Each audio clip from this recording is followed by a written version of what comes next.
It's almost kind of like the man's a sugar daddy in a sense. Hey my dudes, how's it hanging? It's your boy ZNF1 here. Today I wanted to talk with you guys about Bill Gates and the fact of how much media sites or like centers he owns or largely funds. With that being said though, let's go ahead and just hop right on into it.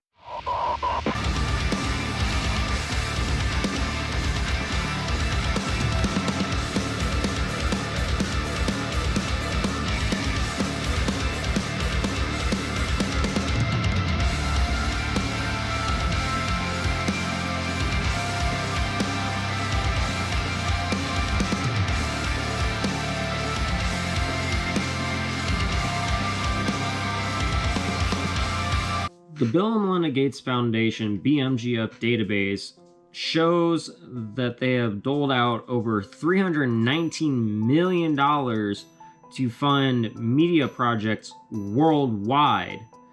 It's over 30,000 grants. That's quite a lot of fucking money in grants, isn't it? According to gnews.org, Mint Press Exclusives investigation suggests Mr. Gates, whom is often portrayed favorably by corporate media, has taken a more obscure approach to his purchase of media when compared to other billionaires like Amazon founder Jeff Bezos or eBay founder Pierre Omidyar.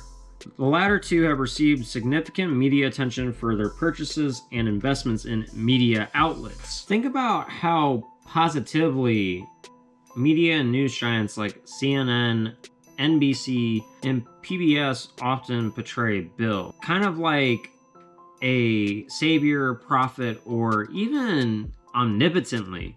Kind of makes sense that he's never, or really not often, perceived as a bad person given how much media coverage he actually sponsors or pays for. Mainstream media rarely negatively portrays the man, if not ever. Now, the gray zone says that a lot of this money is often directed towards issues that are very close to the Gates' hearts.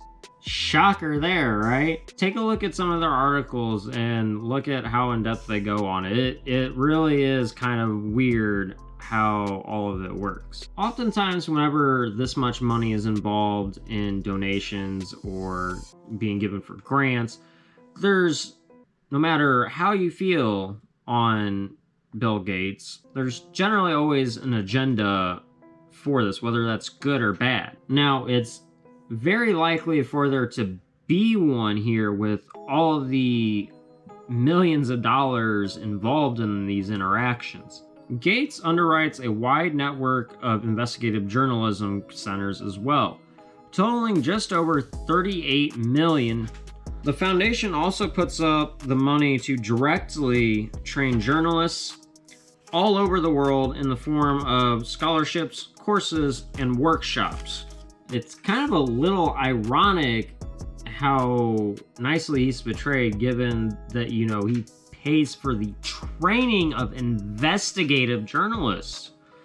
Like, it's only makes sense. You feel me? It's almost kind of like the man's a sugar daddy in a sense.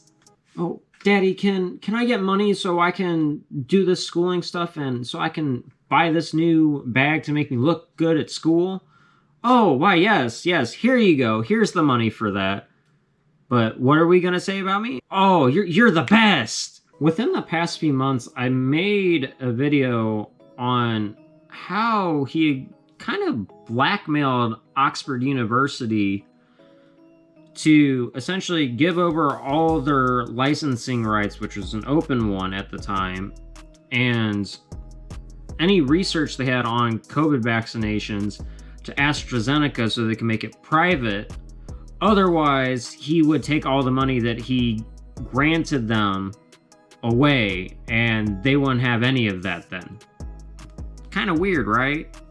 But I'll go ahead and leave a link for that at the end of the video. If you guys like, feel free to check that out. Some good content for sure. Now, you haven't really seen much of that on mainstream news at all, have you? Bill's been portrayed very angelically by mainstream news on anything related to COVID vaccinations. Despite how open BMGF is, there's little public disclosure on what exactly happens to the money from each individual grant. Now, that is a little suspicious, isn't it? Again, according to the Gray Zone, an example of this would be their partnership with Viacom CBS, which is nowhere to be found in their databank. The likely grant in question, totaling over $6 million, merely describing the project as a public engagement campaign aimed at improving high school grad rates.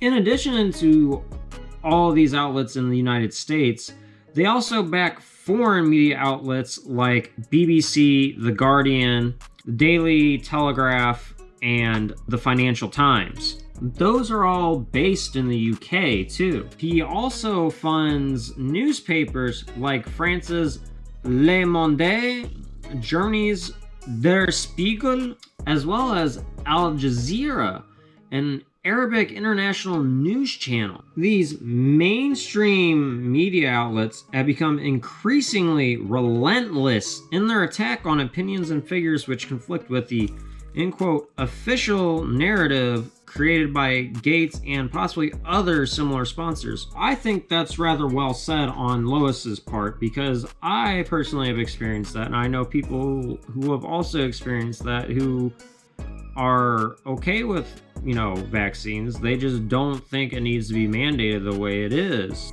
Isn't it kind of easy to see, after hearing all this, how exactly this could benefit an individual, and they just get, mainly positive light put on them instead of, some crummy things, and that way, they can get away with said shitty, corrupt things. Now, if you guys did enjoy, as usual, please don't forget to, like, share, comment, and subscribe. Really does mean a lot to me whenever you guys do this, and it helps to show me what you guys are enjoying, plus give me in that, YouTube algorithm. If you guys did make it to the end of the video, go ahead and leave the comment foundation in the comments down below, so that way I know you guys are a part of the 100% club. Please, until next time, don't forget to, live long, prosper, take care and peace, and keep it 1,000,000% real. I'll see you guys on the flip side.